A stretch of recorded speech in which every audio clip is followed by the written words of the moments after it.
Now, before moving next to another function, let's see how we should look at the chart even before we write a backtest or a piece of code.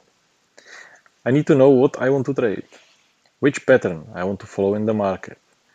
Then I convert it into a structured method or trading system, and only then I can write a code for it. Let me demonstrate it at a simple example. The example will be a swing. I have an idea that I want to trade a breakout of a swing. In the last lesson, we saw a breakout of some previous high. Now I want to make it more specific, and I want to trade a breakout of a swing. So first I have to define a swing. Let me clean up this chart a bit, close this box, close this box. For a change, let's change, select another stock, McDonald's, doesn't matter. I will define me a swing. So the definition is not fixed, I can make up my own, and for me swing will be a high, a candle, where there are two candles lower than the main one from the left and two candles lower than the main one from the right. So it will be like something like a pyramid or a peak. The definition will be just like this. High of previous candle will be lower than the high of the main candle, and the high of the second previous candle will be lower than the high of the main candle. And the same for these two. High will be lower and high will be lower. For me, that will be a swing. These swings I can see a few here. This will be a swing because these highs are lower and these highs are lower than this one. This will be a swing. This will not be a swing because there is a higher high within two candles away from the main one. This will be a swing. This will be a swing. This one. So now I got some kind of a visualization of what I will be actually coding. So let's get to it. Let's open our analysis window, go to edit, and we will create a new formula. We will save it right away, file, save as, and we can apply some kind of a naming convention. There are no fixed limits or boundaries, but for example, it might be a good practice to put first the instrument, whether we are trading stocks or currencies, then the direction, this is long, and then what we are actually trading, which is swing. Save, and I will just copy paste the code. So this is it. This is not backtest yet because we don't have the buy sell variables, buy sell statements. This is the indicator. The indicator is called swing high, and the swing high happens when the current high is higher than the previous high, and also it is higher than two highs back, means that is higher than the last previous high, and it's also higher than the future high or high of the future bar, one bar ahead, and also is higher than high of the bar, which is two bars ahead. So we can play with it like this. The current high is defined as high. The previous high is ref high minus 1. The last previous is ref high minus 2. The next high is plus 1. And the next high is plus 2. It can be up to whatever number, 1, 2, 3, 4, 5, 6. We already saw that looking in the past when we were referring to a range of bars and we were looking for the high of that range.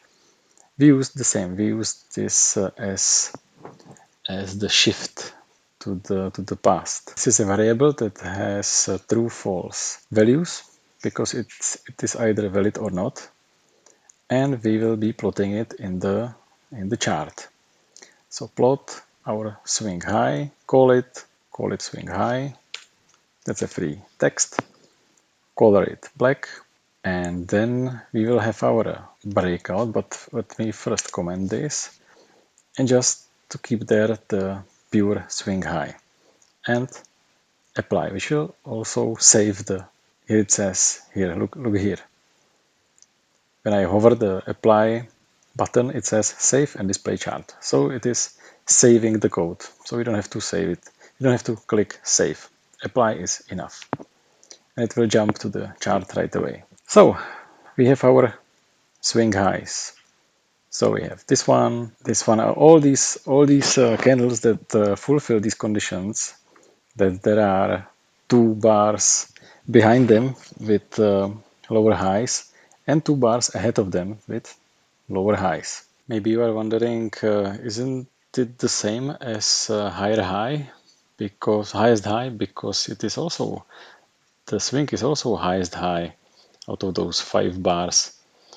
It is kind of highest high, but here we what we have extra is that we have this dip, this at least two bars dip after the high. So there was a high and then two lower highs, at least two lower highs. So that's something that we are reaching with using this function or this formula. So we have a swing, and now let's define the breakout of a swing. So it will be a situation when a price broke out higher than the swing. So I will define it as close. Close is higher than the swing. In our code, I will uncomment this line, and altogether it will look like this. So we will have a breakout defined as close is higher than the swing, and now there is this new function, and then we will plot the breakout. We will draw the breakout as a swing breakout in the chart in color red. So what do we have here? Why cannot I just say breakout will be when close is higher than swing high? It's because swing high is true false value. It has only a value of 0 or 1. So I have to ask is close higher than the high of the swing high? In other words, the high of the bar which was there when the swing high happened. And that's how this function works. What was the value and which value? High. What was the high value when swing high happened? So we read it like this. What was the value high when swing high happened? In the chart, when a swing high happened, here, the high value was here, here, here. So it is already a value in as a price level and not only true false. So we are actually converting the true false value, the swing high, into the real value, the price value. That's what we are saying here. So it's quite easy, just a bit, the format is not that readable. So again, the breakout will be when close is higher than high of the swing high. The value of the high when swing high happened. Let's apply it. And we can see that the breakout happened here because the high was higher than high of the swing. The same here. No, pardon, here. Let me use the crosshair. So the high was, the swing was here, the last swing was here, and this candle closed higher than the high when there was a swing high. And because the same applies for this one and this one and this one, the breakout is valid for all these bars until this one, because it defined a new swing high. So the condition of the breakout is not valid anymore. And then the logic is checking it again and waiting for a close higher than this swing high. It didn't happen, so there was a new swing high. Then no close was higher than that, until here, when again this close is higher than the last swing high. So let's now convert it in a backtest and run the backtest. And that's very easy, because we just put the buy equal to the breakout and sell 0. As in previous examples, we will let the sell be defined by parameters, by settings. And we can run the backtest. Analysis. We are having the breakout here, so let's select stock long swing. Current, we are testing the current symbol. These dates, okay. We know that we have only 3 years of data, so 2023 should cover it. That's fine. And backtest. Again, right click anywhere in the list, show arrows for actual trades. And we can see entries, the green arrows, and red arrows as exits. So there was the buy signal here, the red spike, and based on those conditions we defined before, we are entering the next day on open, and we're holding it till 2% of stop loss or 50% of profit. And even though the price surged a lot, we are exiting on a stop loss. So it makes me think that the profit is quite, the 5% is too much. So I will just adjust that. But for now, let's see, we have other entry and again stop loss. Okay, let's just adjust it quickly. Analysis, backtester settings, here these tools, stops, and let's change the profit target from 5 to 3%, and let's see the effect. We have to run again the backtest, and again right click and show arrows for actual trades. So now we can see that we reached the profit here as well as here.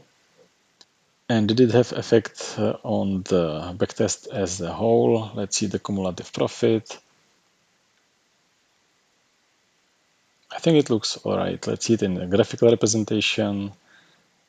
So again, this report and charts to see it visually, and it doesn't look bad at all. But so far we don't go deeper in this, because we will come back to it during portfolio backtesting.